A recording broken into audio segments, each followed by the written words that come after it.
अस्सलाम वालेकुम स्टूडेंट। आज आप लोगों ने जो 10th क्लास टॉपिक करना है, most important topic according to board. ये लेंथी क्वेश्चन हर साल, मतलब अगर 4 साल के पेपर देखोगे तो 3 साल ये वाला क्वेश्चन आया हुआ है आपके पास, which is law of mass action. ठीक है, आप लोगों ने लॉ ऑफ मैथ सेक्शन करना है और इसमें किसी को डिराइव करना है। लॉ ऑफ मैथ सेक्शन में सबसे पहली हेडिंग बनेगी आपके पास इंट्रोडक्शन की। इंट्रो में आप लोग क्या लिखोगे? इंट्रोडक्शन में आप लोगों को पता है कि आप लोग सबसे पहले लिखोगे इन 1869 में 2 साइंटिस्ट थे, गुलबर्ग और वेज ने जो है ये लॉ जो है इसको बनाया था और इसको पेश किया था। इस लॉ के मुताबिक आप लोग देखोगे कि कौन सी चीज़ कितना रिएक्ट कर सकती है। ठीक है जी, according to this the rate at which a substance react is directly proportional to its active mass. कोई चीज़ कितना रिएक्ट करेगी ये डिपेंड करता है उसके एक्टिव मास पे, और इनके दरमियान क्या है relationship, direct relationship. Directly proportional याद रखिएगा, रिलेशनशिप 2 होते हैं, directly proportional and inversely proportional. Direct relation में होता है कि बच्चे एक चीज़ बढ़ रही है तो दूसरी भी बढ़ेगी, एक चीज़ कम हो रही है तो दूसरी भी कम होगी।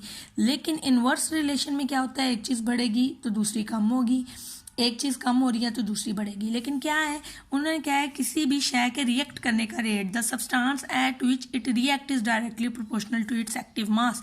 जितना एक्टिव मास ज़्यादा होगा उतना ज़्यादा वो चीज़ रिएक्ट करेगी। ये हमने किसी भी एक चीज़ के रिएक्ट करने की बात की है। अब दूसरी चीज़ उन्होंने क्या कही है कि फिर रिएक्शन का रेट क्या होगा, the rate at which a reaction react is directly proportional to the product of active masses of reacting substance. किसी भी रिएक्शन का रेट उसमें रिएक्ट करने वाली अशिया के एक्टिव मासेस के हासिले ज़र्ब के डायरेक्टली प्रोपोर्शनल होगा।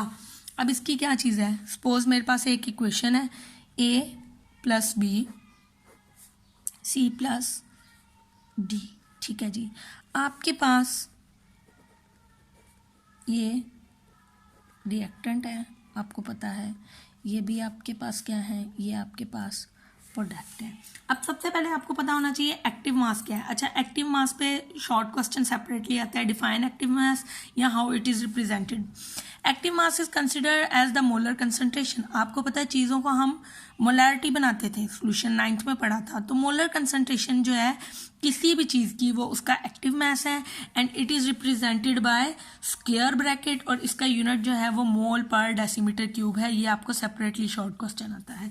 अब आपके पास एक रिएक्शन में ए बी सी डी है, ए बी रिएक्ट करके सी डी बना रहे हैं। अगर हम इनके एक्टिव मासेस की बात की जाए तो एक्टिव मासेस को स्क्वायर ब्रैकेट से शो करते हैं।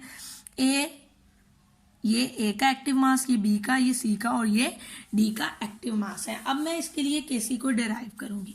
ठीक है बेटा, केसी को डिराइव करने के लिए आपके पास क्या है, देखो इसमें 2 रिएक्शन हो रहे हैं, डबल एरो शो कर रहा है, ये रिवर्सिबल रिएक्शन है। एक फॉरवर्ड रिएक्शन हो रहा है जिसमें ए बी रिएक्ट करके सी और डी बना रहे हैं, एक रिवर्स रिएक्शन हो रहा है जिसमें सी और डी रिएक्ट करके ए और बी बना रहे हैं। अगर हम बात करते हैं पहले फॉरवर्ड रिएक्शन की, रेट ऑफ फॉरवर्ड रिएक्शन। ठीक है जी, फॉरवर्ड रिएक्शन का रेट क्या है?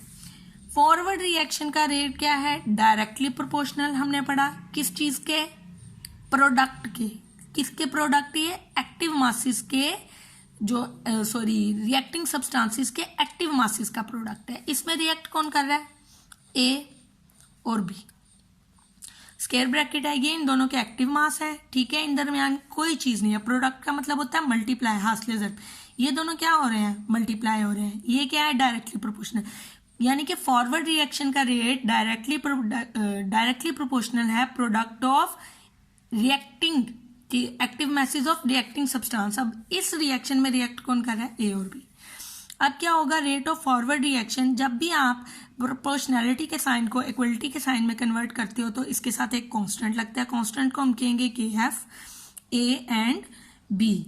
इसको मैंने के एफ क्यों कहा है, के प्रोपोर्शनैलिटी का कांस्टेंट है, और एफ जो है आपके पास वो क्या चीज़ है, एफ हमने फॉरवर्ड रिएक्शन की वजह से लिखा है।